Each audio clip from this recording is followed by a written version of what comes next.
Hello guys, a very good day to all of you.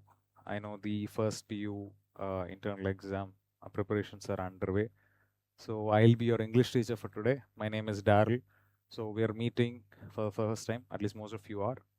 So today we'll be discussing in detail the syllabus, both the literature and the grammar that will be coming in first internal exam. So hop in and we'll learn together. Okay, moving on.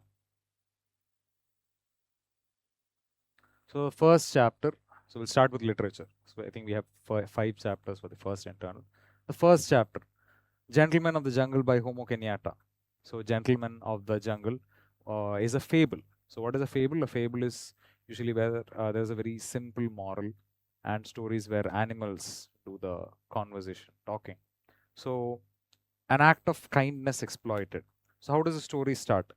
A man allows his friend, the elephant, to put its trunk inside his small hut to shelter it from a heavy storm. Taking advantage of the gesture, the elephant slowly pushes its whole body inside and flings the man out into the rain. So, a biased commission of inquiry. When the man protests, the lion, who is the king of the jungle, orders a commission of inquiry. So, what later happens is the man shows an act of kindness, okay, and he permits the elephant inside his hut. Elephant pushes him out. The man protests. There is a quarrel, and the elephant is called. The lion, who is the king of the jungle, is called into the scene. Okay. So when the man protests, the lion, who is the king of the jungle, orders a commission of inquiry to resolve the dispute. However, the commission consists entirely of animals, including the hyena, fox, and leopard, with zero representation for the man. So the lion, being the king of the jungle, is still but an animal. So of course he will side with his own kind, that is the elephant, who is also an animal. So the commission of inquiry, the elephant is tasked with appointing the commission of inquiry, and the elephant appoints all his friends. Okay, so obviously when you have a quarrel with another person and the people in between are all your friends, okay, who are mediating, what would happen? The mediators would take your side. So that's exactly what happened here also. The commission of inquiry ruled in favor of the elephant. Okay, and the man was asked to build another hut.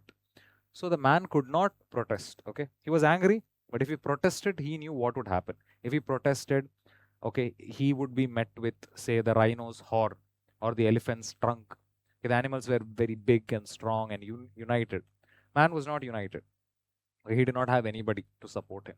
So, fearing for his life, the man obliges and he builds another hut. Okay, so yeah, so the commission consists entirely of animals, including the hyena, fox, and leopard, with zero representation for the man. Now, what happens? An unjust verdict. The animals claim the elephant acted in the man's best interest by protecting the underdeveloped space in the hut. The commission rules that the elephant gets to keep the original hut while granting the man permission to build a new one. So, this is what the commission says, and the man could not protest. So repeated exploitation. This does not happen once. Okay. So the man builds another hut, and when he builds another hut, what happens? That is also occupied. This time by another animal.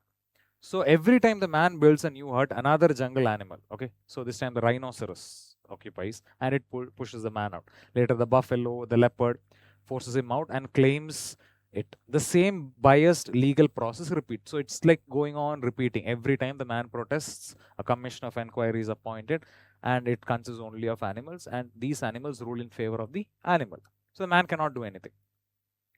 So the man's turnabout, realizing the legal system will never favor him, the man builds a much larger hut.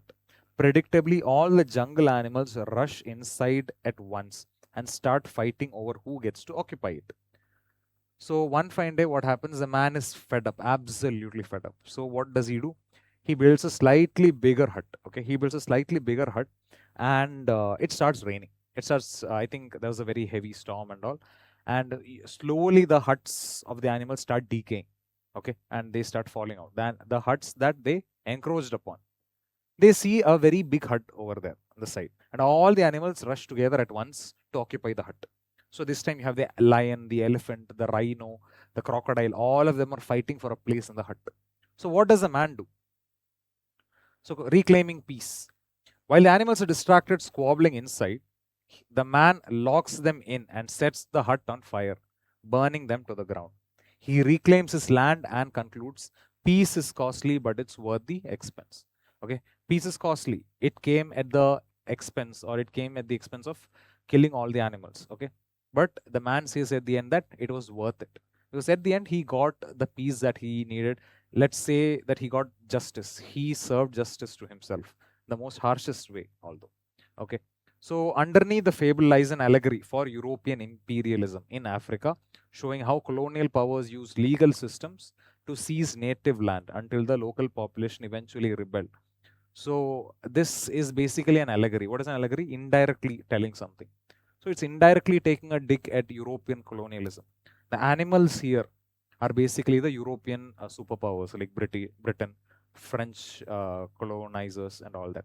The man here represents the natives, okay, the gullible, weak native people. Okay, that is what the man represents. So the gentleman of the jungle is a political, an allegory, you can say. Moving on to the next lesson. Chapter 2, The Schoolboy, okay, by William Blake. William Blake's poem, The Schoolboy, from his Songs of Experience, the book, criticizes the rigid, restrictive educational system of his time, contrasting a child's nature, love for freedom and outdoor learning with the oppressive environment of the classroom. So the child here in the poem, the child is somebody who is absolutely suffocated by the classroom. There is only studies, okay, and there is no fun activities. There is no fun in learning also. So child is totally suffocated, like most of you are. Okay, so there's no fun in learning. Okay, but the child desires to go outside and learn amidst nature. Okay, so joy in nature. The poem opens with a young narrator expressing pure joy on a summer morning, listening to birds singing and hearing the distant horn of a huntsman. Love for outdoor learning. For the boy, nature is his true classroom, offering delight, inspiration, and a natural sense of wonder. So the boy is somebody who loves to learn amidst nature, okay, learn with nature, but he's forced to go to school. The dread of school. The pleasant mood instantly turns sour at the start of the second stanza. So the thought of going to school on a fine summer day, which drives away all his happiness. Oppressive supervision. School is depicted as a place of strict, dreary discipline under the watchful eye of a stern, aging teacher. So under a cruel eye out to one. The cruel eye refers to the cruel, strict teacher. Okay, the teacher does not sympathize with the students. The teacher is very rigid, very strict. Okay, moving on. So loss of joy and freedom. Sitting in the classroom, the child spends his hours in sighing and dismay, unable to find pleasure in his book or learning. So the teacher is very strict on one side. Okay, now the child feels very sleepy. And then at times a drooping sit. Okay, means he's sleepy. So he's trying to sleep. If he tries to open the book, can he learn? No, the book is also very boring. There's nothing exciting to learn in the book. Okay, so the caged bird metaphor. So in the last stanza, you can see that the metaphor of a caged bird is used. The last word, one stanza. Blake compares a schoolboy to a bird born for freedom that is kept inside a cage, unable to sing its natural song. So the school child being restricted inside the classroom is compared to a bird in a cage. So a bird in a cage cannot fly freely. Similarly, the schoolboy restricted inside the classroom cannot reach his or her full potential. Okay. The drooping plant metaphor. The child is also compared to a young plant whose tender buds are nipped and stripped away before they can bloom. Yeah. Damage to childhood development. The poem argues that forcing children into rigid, joyless institutions destroys their natural curiosity, vitality, and spirit. Impact on the future. If a child is stripped of joy during the spring of life, they will be unable to bear fruit in adulthood or withstand hard times. Okay, so the different seasons are portrayed, right? So the child is developing during the springtime, that is the nascent period. So that is where the child is developing. Summer is when a plant or a tree bears fruits. So that is the adulthood. Okay, the child cannot bear fruits if the joy of the spring is taken away, and it cannot have a proper winter. So the winter is compared to old age. Okay. The core message: Blake advocates for an education rooted in natural freedom, play, and joyful discovery, warning that suppressing youth damages a person's entire life cycle. So at the end of the day, William Blake is saying that this modern education, okay, is suffocating the students, and by taking away the joy of learning, by taking away the enthusiasm of the children, okay, the full potential of the child is restricted. The child does not reach his or her full potential. That is basically what the poem is saying. Most important thing is the caged bird metaphor, and also the seasons. Okay, summer, spring is compared to childhood. Summer is compared to adulthood. Winter is old age. Okay, moving on. Chapter 3, Around a Medicinal Creeper by K.P. Purnachandra Tejasvi. So a very enlightening lesson, we can say. Around a Medicinal Creeper by K.P. Purnachandra Tejasvi is a humorous yet insightful essay that explores a traditional Indian herbal knowledge folklore and the consequences of mystifying native medicine. So first we are introduced to native herbs, herbal wealth. The story revolves around an elusive medicinal creeper in the forests of Karnataka, highlighting both the incredible value of Indian herbal remedies and the myths surrounding them. So we are introduced to, just like the title, a medicinal creeper. Okay, the medicinal creeper has so many properties. Okay, but what exactly does it do? What exactly it does not do? We do not know. Okay, and according to the writer, that exactly is the limitation of the Indian herbal medicine also. Okay, people know that these herbal medicines have certain cures, but they do not know to what extent they cure. So this limitation is the problem with the Indian herbal medicine. So it is shown in the form of this medicine creeper also. Now, introduction to native herbal wealth. The story revolves around an elusive medicinal creeper in the forest. Yeah, so we finish that. Tying the creeper.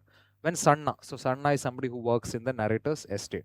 So when Sanna brings a piece of the creeper, Mara ties the tendrils of the living plant to a nearby tree. Okay, he explains that it vanishes after the rain and claims it is cursed, so people cannot find it when needed.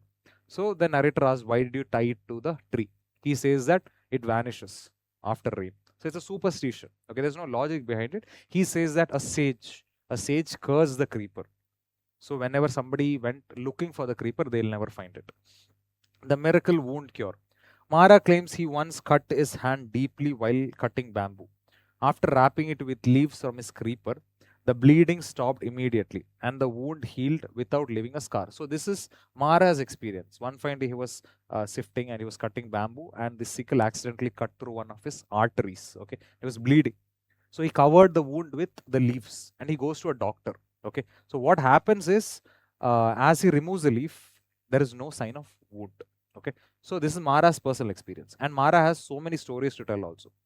The story of the lost teeth. Mara explains his missing teeth by claiming that bruising with a stick from a mysterious plant caused all the teeth on one side of his mouth to instantly tumble out when he rinsed. So Mara was missing teeth on one side of his mouth. So the narrator asked how.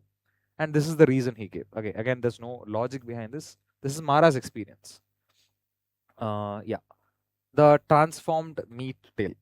Mara tells another tall tale about trapping a barking deer, dividing the meat and wrapping it in leaves from the creeper, only for the meat to turn back into a live deer and run away. So what happens? They hunt down a deer, okay, and they cut the meat and they wrap the meat in leaves, okay. And as they take it home and they open the leaves, out springs a deer, okay. Any logic behind the story? No. Will anybody believe this story? No. And yet here Mara is telling the story. Whether it is true or not, we do not know. 6. Author's initial skepticism. When somebody tells you stories like this, of course, a rational mind would never accept it, right? We'll always look for logic. So Tejasvi initially dismissed Mara's unbelievable stories as exaggerated cock and bull created by local villagers. So one fine day he tries to get an experiment done with the medicinal creeper's leaves himself. He wants to see if all these tall tales are true or not. So after hearing the juice from the creeper's leaves hardens milk, Tejasvi tests it with his plant pathologist friend Chandru. So he conducts an experiment with his friend. To their surprise, the juice actually solidifies milk into a thick mass within minutes. Krishna's recovery. So lastly, we are introduced to Krishna. He was somebody who worked in the writer's estate, and now he's working as a rickshaw driver. Now he's suffering from what seems to be piles, but he does not have the money to get it treated. So he goes to Malayali Sadhu because the English medicine is very expensive. They require the doctors in the hospital, they are recommending surgery and it's very expensive, the procedure. So our Krishna, he goes to the Malayali Sadhu. This Malayali Sadhu had cured Krishna earlier, okay, of an illness. Tejasvi's former farmhand Krishna suffers from severe bleeding and piles. After modern medicine fails, he cures himself using a drink made from the ground tuberous root of this medicinal creeper mixed with milk. Okay. So, secrecy and loss of knowledge. Native healers keep herbal cures secret out of a belief that sharing the knowledge causes the medicine to lose its healing potency. So, at the end of the this lesson, our writer makes an observation. Why is Indian herbal medicine not as famous as English medicine? Okay, the healers or the herbal practitioners, the sadhus, the people who give the medicine, the experts in herbal medicine, they do not share their knowledge because they believe that the effectiveness, the potency is effectiveness. The effectiveness of the medicine is lost if they share the knowledge. So that is why when the practitioners, the Ayurvedic practitioners die, the knowledge also dies with them. That is why very few people know about the Indian herbal medicine. So the call for scientific study. Tejasvi concludes that the traditional medicine is on the verge of extinction due to secrecy and lack of documentation. He urges serious scientific research to preserve and validate India's natural herbal treasures. So moving on. Chapter 4, Oru Manushyan by Vaikim Muhammad Bashir. Oru Manushyan, A Man by Vaikim Muhammad Bashir is a poignant autobiographical short story. It's the writer's own experience, okay, that's what he says, about human empathy, dignity, and how unexpected kindness can transform a person's life in an unfamiliar city. So this is the writer's own story. So life in a distant city. The narrator lived in a crowded, unfamiliar city far from his home. He describes it as a place where people are harsh, money-driven, and devoid of basic mercy. So the people in that particular village where our writer is staying are very cruel, very money-minded. They would go to any extent to get the money back, even kill the other person. Okay. Earning a living. To survive, the narrator teaches English to migrant workers, including night shift laborers and guards, showing them how to write simple letters and sign their names. Okay, so this is what the narrator was doing. This was his occupation, you can say. He used to earn a living by teaching the migrant laborers to write their address in English, in letters. Okay. So the daily routine. The narrator leads a very frugal lifestyle, meaning it's a very, how do you say, he's sticking very harshly to his schedule. It's kind of like a very boring life, you can say. Eating only one meal a day around 4 p.m. to save money on rent and basic expense. So our narrator has only one meal, and that is at 4 p.m. in the evening. Then he teaches the workers late at night. Okay, so 9:30 to 11 is what is said. Then he goes on to sleep late at night. Okay, and he sleeps throughout the day. He skips his breakfast and lunch. He has a very heavy dinner, you can say. Okay? So he has one proper meal. So unfortunate discovery. So this is where the story gets into the actual, one afternoon, after enjoying a heavy meal and tea at a local restaurant, he reaches into his coat pocket to pay the bill of 11 annas, only to discover his wallet containing his entire life savings, that is 14 rupees, has been pickpocketed. The threat of public humiliation. When he informs the restaurant keeper, the owner shows zero sympathy, assumes he's a swindler, and threatens to gouge his eyes out if he does not pay immediately. So a writer goes to a restaurant as usual and he eats his meal, and as he's about to pay, his wallet is missing. Okay, and he goes and tells it to the owner, the restaurant owner. Restaurant owner believes that this man is also a scamster. Okay, because it's a city filled with such kind of people, and restaurant owner also is a very money-minded person. He was like, if you don't pay me the money, I'll pluck your eyes out. Gouging means plucking the eyes out. So stripped of dignity. Forced to leave his coat, shirt, and shoes as collateral, the narrator is ordered to remove his trousers and pant as well. Facing complete humiliation in front of a mocking crowd, he prepares to strip bare the he prepares to strip bare. So he decides to give his coat. He said, I'll keep my coat here. Let me go and get the money from my room. But restaurant owner is not willing to listen. He's like, you remove your coat, you remove your shoes, you remove your shirt, okay, and you remove your trousers also. So the restaurant owner's intention was to strip our narrator naked and parade him through the city, okay, and also to gouge his eyes out. So this is a very harsh punishment for somebody who does not pay the bill. So the unexpected savior, a stranger with a dark turban and a handlebar mustache, suddenly steps forward, pays the 11 annas on the narrator's behalf, and rescues him from disgrace. Suddenly, okay, a great Samaritan, a helper, he comes out of nowhere and he bails our writer out. He pays the bill for him and he takes him out of the restaurant. The true identity. After leading the narrator to a quiet spot, the savior hands him back his stolen wallet, along with his other missing wallets, revealing that the kind man who saved his dignity was none other than the pickpocket himself. So what we see is the man who bailed our narrator out, the man who paid the bill. Okay, he takes him to a distant spot and he gives back our narrator's wallet. So at that moment, we realize that this man is in fact the pickpocket. Okay, but it also shows that he somewhere has a change of heart and that he's not a completely bad man. There are some good qualities in this stranger also. So, key takeaway, Bashir illustrates that human goodness exists even in the most hardened environments, reminding us never to judge a person entirely by their actions or appearances. So, this pickpocket here also, okay, although he's somebody who commits a crime, okay, there is some good in him, which is why he felt like helping our narrator. He could have simply ignored and walked away, nobody would have caught. But when he saw the narrator going through humiliation, he understood that he is the reason why the narrator is going through that. So that gave a change of heart in him. Okay, so you can see that there is somewhere good qualities in him. Moving on. Chapter 5, Money Madness. D.H. Lawrence's poem Money Madness, the last chapter, is a sharp critique of modern society's obsession with wealth, exploring how humanity's collective greed breeds fear, loss of dignity, and social inequality. Universal obsession. So the poem opens with the assertion that money madness is widespread and collective, affecting almost everyone in modern society. So what are the first lines? Money is our madness, our vast collective madness. And if the multitude is mad, okay, each individual carries with him a grain of insanity, meaning that everybody are obsessed with money. Okay, it's not that there's an exception. And even if there is one person who is not mad, the society will make him mad about money. Individual impact. Because society as a whole is obsessed with money, each individual carries a personal share of this madness and anxiety. Emotional pain of giving. People experience a deep, almost physical pang of regret whenever they have to part with money, even if it is just a small amount, a pound note.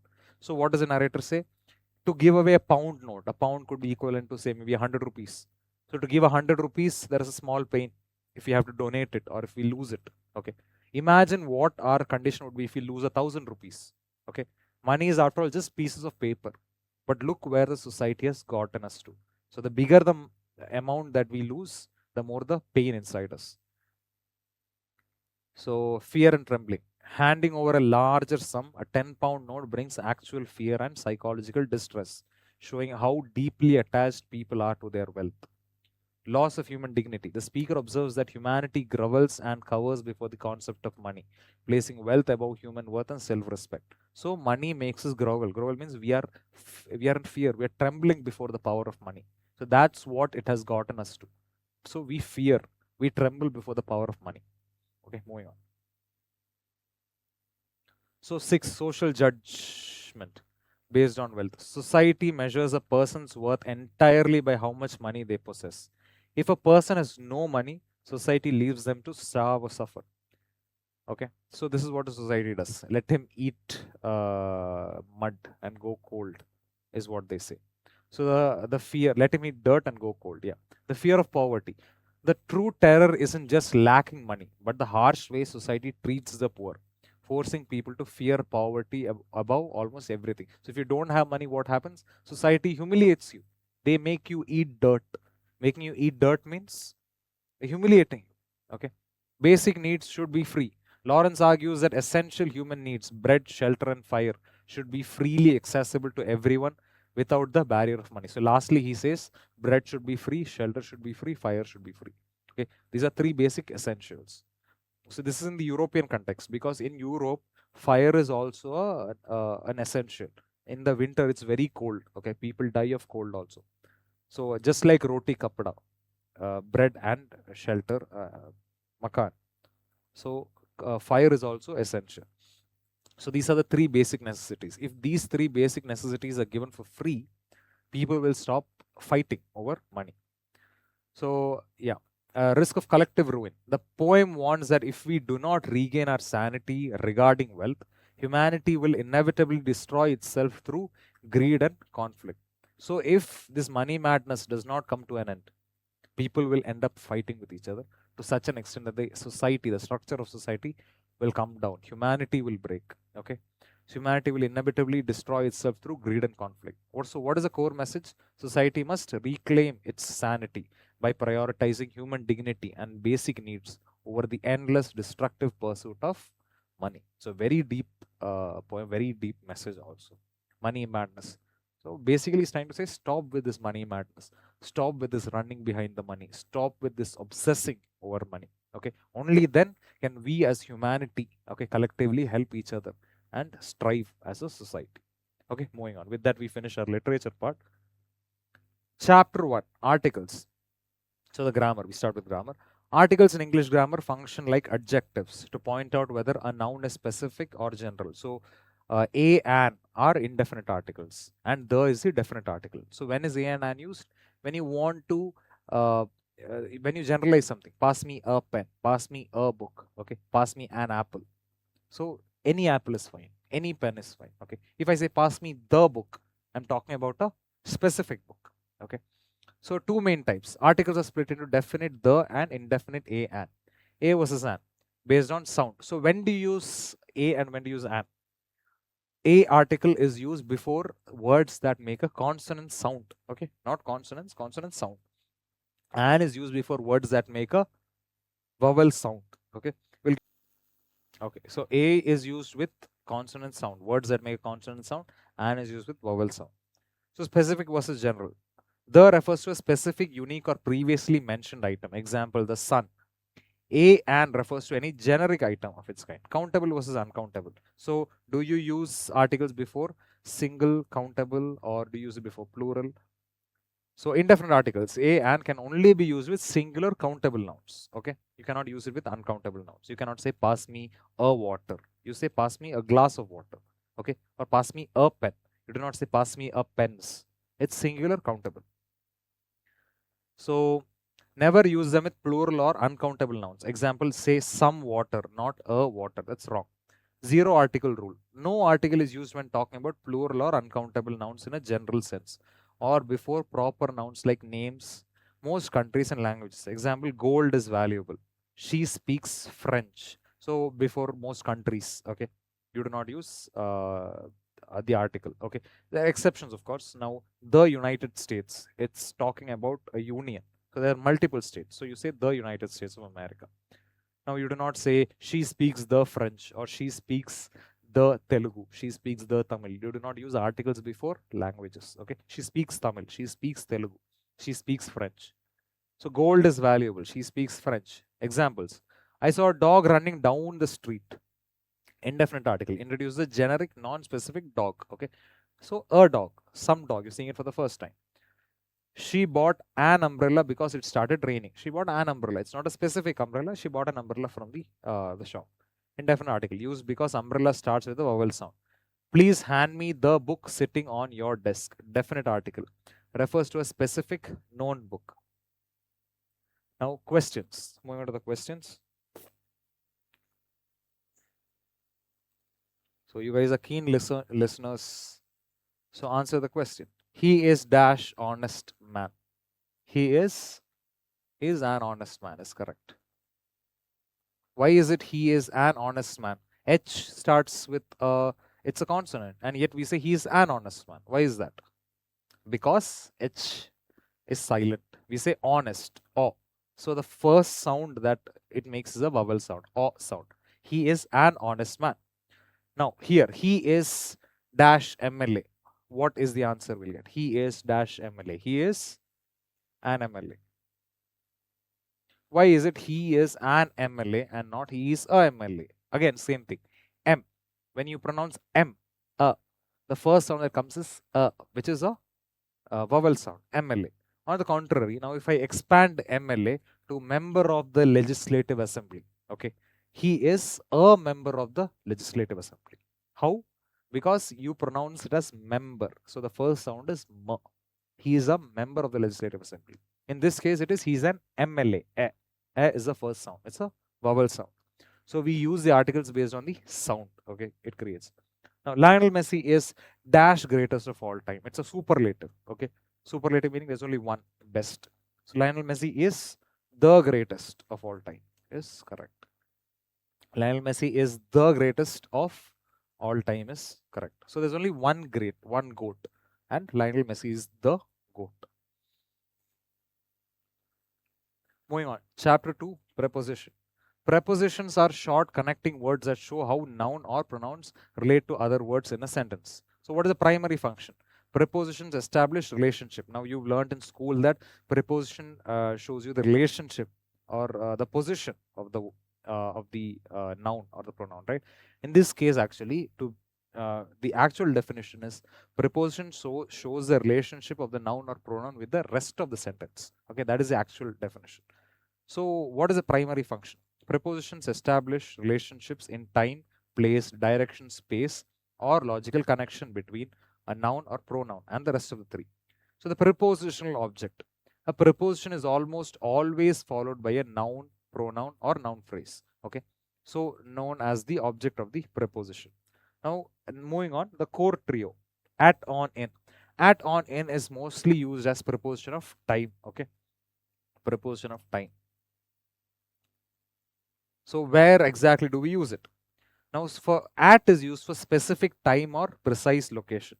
He is at the park, precise location, okay? Or at 5 p.m. Please attend the meeting at 5 p.m. So when I say at 5 p.m., I need you to attend the meeting at sharp 5. No 5 minutes here and there. That's at the precise time. On is used for days, dates, or surfaces. On Monday, on the table, okay? Again, on is placing something. So on Monday means I want you to come. It's not like exact date is exact time point is given, exact date is given. Okay, on Monday. Whereas in used, enclosed spaces, months, years, or large areas. In July, in the room. So somewhere in July we say somewhere in July. So it's estimation. Okay, so estimation we use in. Moving on. Direction and movement. Words like to, into, onto, through, and toward indicate motion towards a destination or path. So these are prepositions of movement. Like he's going to, into, across. He swam across. When you say across, you get an idea of the movement. Okay. The cat jumped onto the table. So when you say onto the table, you know the cat is jumping from the ground to the table. So it gives an idea of the movement of the noun or the pronoun. Space and position. Words like under, over, behind, between, beside, and above describe where something is located. So those are prepositions of place. Now compound preposition. Prepositions can consist of multiple words functioning as a single unit. Example, in front of, according to, because of, next to. Now in front of is a very good example. So you do not have one word. You have three words combined into one. It is a preposition, in front of. Okay, so it's a compound preposition. Fixed prepositions. Certain verbs, adjectives, and nouns always pair with specific prepositions. Example, depend on, famous for, interested in. Okay. Next, never stand alone rule. A standard preposition cannot exist without its object. Okay. So if you do not have an object, the preposition cannot exist. If it is there, it becomes an adverb. Okay. Now, if it doesn't have an object, it's usually acting as an adverb. Now look outside the window. So the window is the object there. Okay, so look outside the window. Outside becomes the preposition. But if I say look outside, that becomes a adverb. Okay, so this is a difference. Keep this in mind. Examples. So we are meeting at 4 p.m. in the main lobby. Time and location at 4 p.m. The cat jumped onto the kitchen counter. So that is preposition of movement. Okay, she placed her phone under the pillow. That is talking about the preposition of place, preposition of position. The meeting was cancelled because of the unexpected storm. So the reason or cause, preposition of cause. Preposition of cause, I don't think you guys will be having. The first three you guys will be having. Questions. Okay, so you guys learned. Now answer the questions. The conference starts dash 10 a.m. What is the answer? The exact time. So as I said, the exact time we use at. The conference starts at 10 a.m. Okay. Charan prefers coffee dash tea. Charan prefers coffee dash tea. I think we can use two prepositions here. Okay. Charan prefers coffee over tea and coffee to tea. Both are correct. Charan prefers coffee over tea. Charan prefers coffee to tea. Both are correct. Okay. Chapter 3, subject-verb agreement. Subject-verb agreement also called concord. Subject-verb concord. Subject-verb agreement simply means that a subject and its verb must agree in number. A singular subject takes a singular verb and a plural subject takes a plural verb. This is the single most important rule that should be kept in mind. Okay. Now I know that you as PU students have a lot of things to keep in mind. You have rules in physics, you have rules in economics, so many subjects, you have a number of rules to keep in mind. But when it comes to subject-verb agreement, this is the most important rule that you should keep in mind. Okay. So singular subject takes a singular verb. So verbs that end with S and ES, they are singular. Okay. Now eats is singular. Okay. And eat is plural. Okay. That's not the case with subject. If subject ends with S, it is plural. Now boys is plural. Boy is singular. In verbs, it is the other way around. Okay. So basic number matching. Singular subjects take singular verbs, usually ending in S in the present tense, while plural subjects take plural verbs without S. Example, the dog barks at night, but the dogs bark all day. So dog barks, singular subject, singular verb. Dogs bark, plural subject, plural verb. Most important rule, keep this in mind. This applies to third person. Okay. Compound subject joined by and. When two or more subjects are connected by and, they almost always take a plural verb. Example, Tom and Jerry are continuous rivals. Now Tom and Jerry, you have two subjects here, so the verb will also be plural. Now subjects joined by or, nor. When subjects are connected by or, nor, either or, neither nor, the verb agrees with the closest subject. Example, now neither nor, either or. When you have a sentence, you have two subjects. So when neither nor, either or is used, the verb should agree with the subject close to it. How? I'll show you. Here you have two subjects, the teacher and the students. The teacher is singular or plural? The teacher is singular. Okay. Now the students is plural. So as per the rule, the verb agrees with the subject next to it. Here is the verb. Okay. And which is the subject that is closest to the verb? It is the students. Students is plural. So if students is plural, the verb will also be plural. Okay. So this is your rule. Moving on. Intervening expressions. So ignore the extra words. Phrases like along with, as well as, together with, or prepositional phrases coming between the subject and verb do not change the subject's number. Now if you use words like along with, as well as, together with, etc., whatever comes after it will not change the verb. Okay. So here's your example. The captain as well as his crew members. Now you use as well as, right? So when as well as is used, ignore all the subjects that come after it. Okay. So the verb agrees with the subject. Okay. So whatever is used before, the subject that comes before as well as, the verb agrees with that. So here the captain is the subject. So the verb is singular. Clear? Now if I suppose I put the crew members here, the crew members as well as the captain. So the crew members comes before as well as. So the verb would be plural. Okay. It's the other way around compared to the previous rule. The previous rule, the verb agreed with the subject close to it. Here it's the other way around. Okay. Indefinite pronouns. Indefinite pronouns are always singular. Everyone, somebody, nobody, everything, nothing, something. Okay. So these are all indefinite pronouns. They are all singular. For example, we say nothing is permanent. Okay. Everything is special. Everybody is present. We don't say everybody are present. Everybody is present. Okay. So everyone has a role to play in the community project. Everyone has. So singular. Moving on. Collective nouns collective nouns that are nouns that name a group. Example, team, family, jury, committee. Take a singular verb when acting as a singular unit. But a plural verb, the verb acts as a separate individual. Now, if I say the committee has reached its final decision, the committee is together, they're taking one decision. Okay. Now, if the committee are fighting with each other, if I say they're not united. Okay. So, if the collective noun is united, okay, keep this in mind. If the collective noun is united, they're doing one job. The verb is singular. If they're not united, they're all plural. Okay. Inverted sentence. There, here. When a sentence starts with there or here, the true subject comes after the verb. Example, there are three distinct options. So the subject comes only after the verb here. Okay. So there, here. Now you have three distinct options. So if you are given a blank here, you should see the subject that comes after. Okay. And the verb changes accordingly. Moving on. Distance, money, time and quantities, expressions of specific amounts, periods of time, distances or sums of money usually take a singular verb because they are considered as a single collective total. Example, $50 is too much to pay for a simple t-shirt. Now, units and measurements, $1,000, 10 liters. Okay, these are all definite amounts. So when definite amount is given, the verb will be singular. 1,000 rupees is a lot of money, we say. 10 liters is a lot of milk. We don't say are. Okay, so it's a definite amount. Moving on. So here are the questions. Mathematics dash my favorite subject. Mathematics is my favorite subject. So subjects, mathematics, physics, economics, they're all considered singular. Mathematics is my favorite subject. Neither the teacher nor the students dash present. We just learned this rule.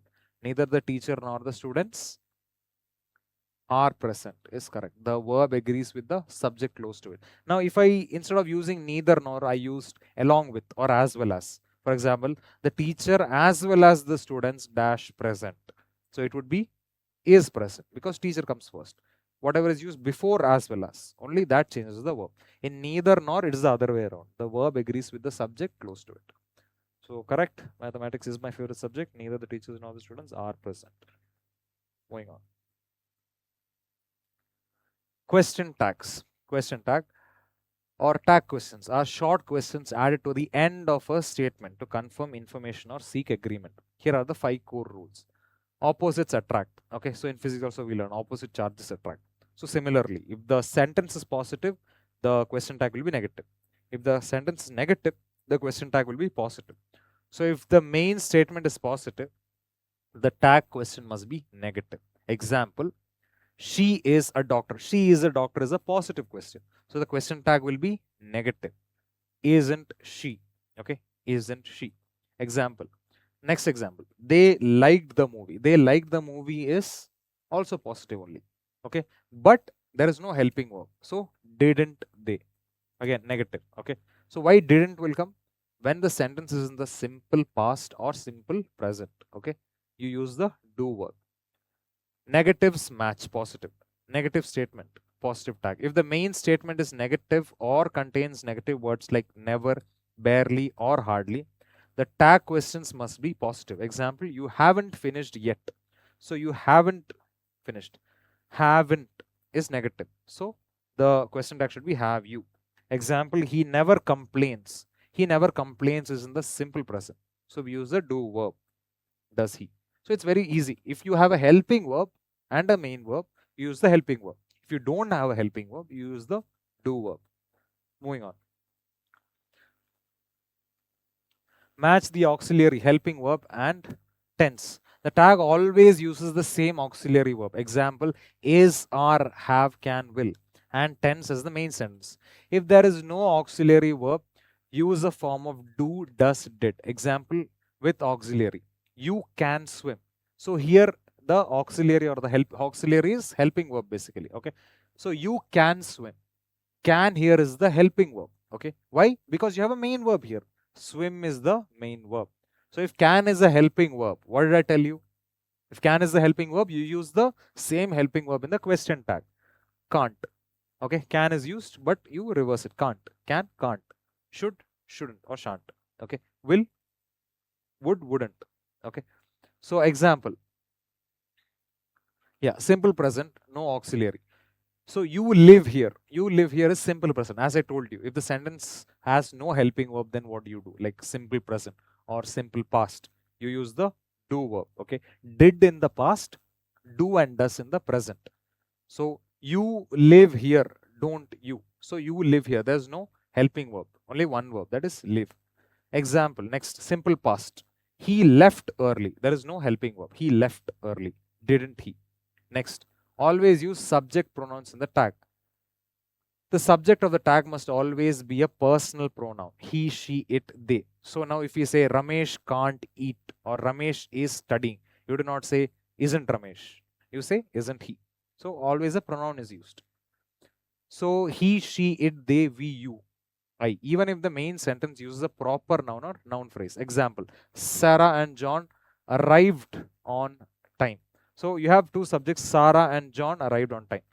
But you do not use Sarah and John in the question tag. You say they. Because two subjects are used, we understand that it's plural. Now suppose if it's only Sarah and John is not there. Sarah arrived on time. So we assume or we understand that Sarah is a woman or a lady. We say Sarah arrived on time, didn't she? If it's only John, then we understand that it's a man. So didn't he?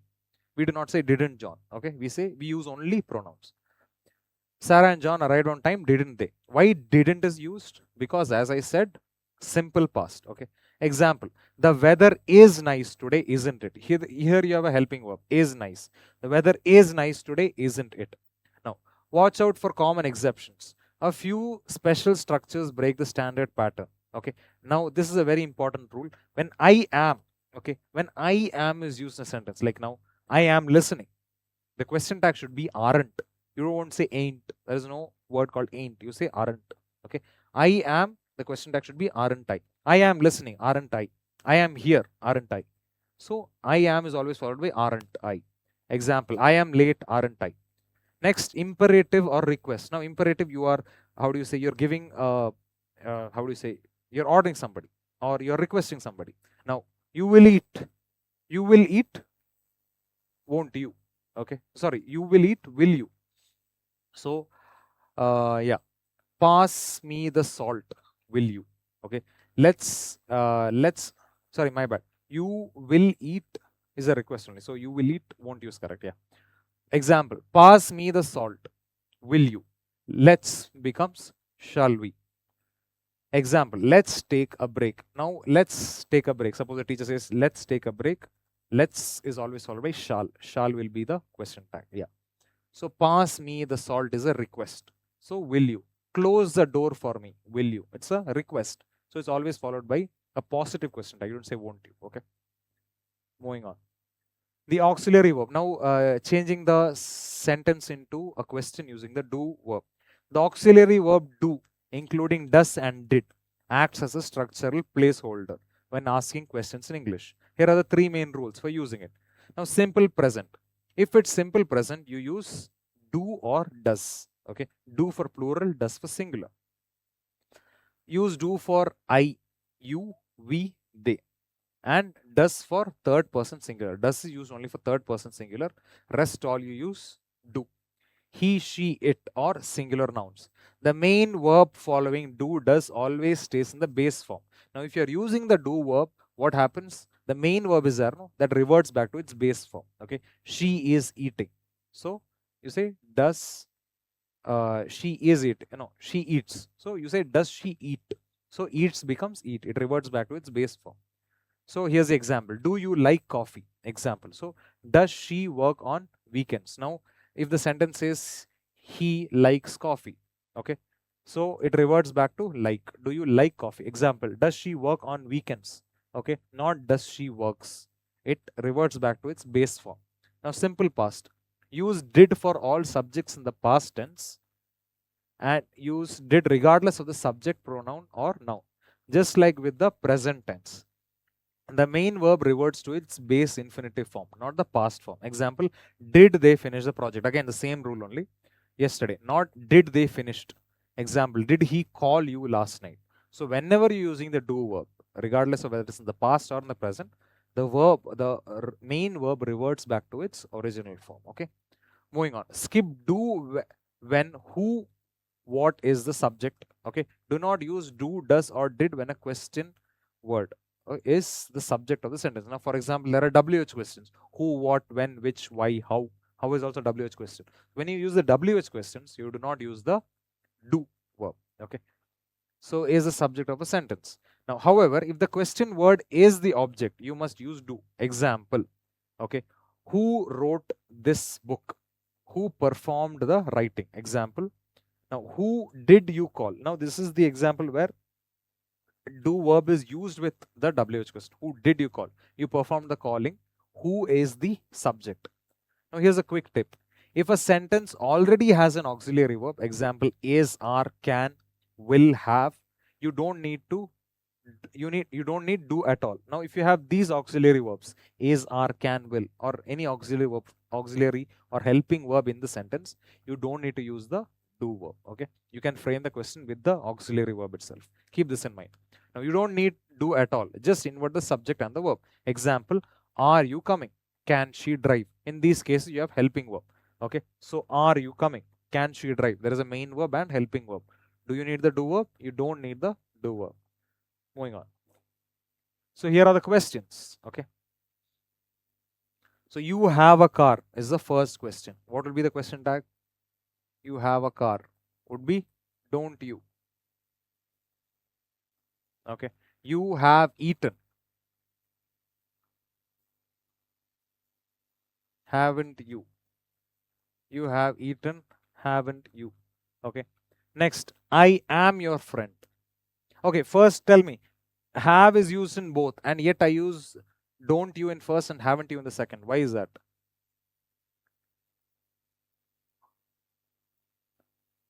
You have a car, don't you is yeah, why do we use don't you? Because have here is the main verb. The sentence is in the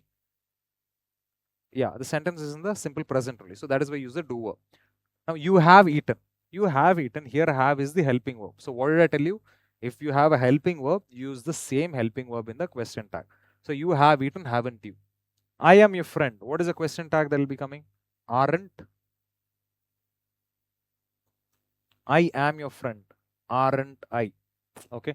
I told you. If I am is used, it's aren't I. Aren't. You will eat. Okay. You will eat. So request. So you will eat. Will. So won't. Will come. You will eat. Won't you? You will eat. Okay. Nobody is forcing you. You will eat. Won't you? So he eats lunch. Rewrite into a question using the do verb. So you have to rewrite this sentence using the do verb. He eats lunch. So how do we rewrite it? So as you can see, the tense is in the present. Okay. So does he, and the verb goes to its root form. Does he eat lunch? Okay. Does he eat lunch? So it reverts back to its original form. Does he eat lunch? Right. Does he eat lunch is correct. So it's in the present. So and does is used because it's singular. Okay. Singular third person. So does. If it was plural, you use do. And it's in the present. So do or does is used. Eats reverts back to original. Does he eat lunch? Moving on. Chapter 5, word order. Okay.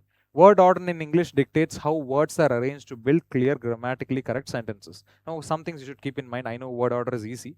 Standard sentence structure. So, what is the standard sentence structure? Subject comes first, followed by verb, followed by object. Okay. Now, say he punches the pillow. Okay. He is the subject, or Ramesh punches the pillow. Ramesh is the subject. Punching is the verb. Pillow is the object. So that is the order. Subject, verb, object. Is strictly a subject, verb, object language. The subject performing the action comes first, followed by the action, and finally the recipient of the action. Example, the author. The author in that sentence is a subject, followed by wrote is a verb. A captivating novel. Okay, a captivating novel.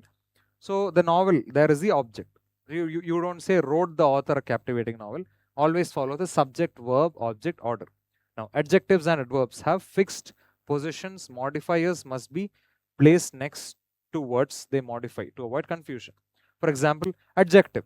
You always use an adjective before a noun, okay, and an adverb is used before a verb. So this rule also keep it in mind in word order. So yeah, a brilliant scientist. You do not say brilliant a scientist, or you do not say a scientist brilliant. It's brilliant scientist, because brilliant, the adjective always comes before the noun. Now, adverbs of frequency, always, never, often. Now, these are some of the adverbs where you use it after the helping verb before the main verb. Now, for example, she always arrives early. Okay. Now, he is never late. Now, he is never late is one good example. So, helping verb is and main verb late. In between, you use never. Okay. So, this adverb of frequency is where you use the adverb between the helping verb and the main verb. That's an exception. And lastly, keep in mind this very important rule: manner, place, time. Just like SVO, subject, verb, object, we have manner, place, time. That is also an order. So, what is manner? The way in which it's being done. Next is the place. And lastly, the time. So, time in the sentence comes towards the end. Okay. How do we frame it? When adding details to a sentence, the standard order of adverbs, prepositional phrases is how, where, when.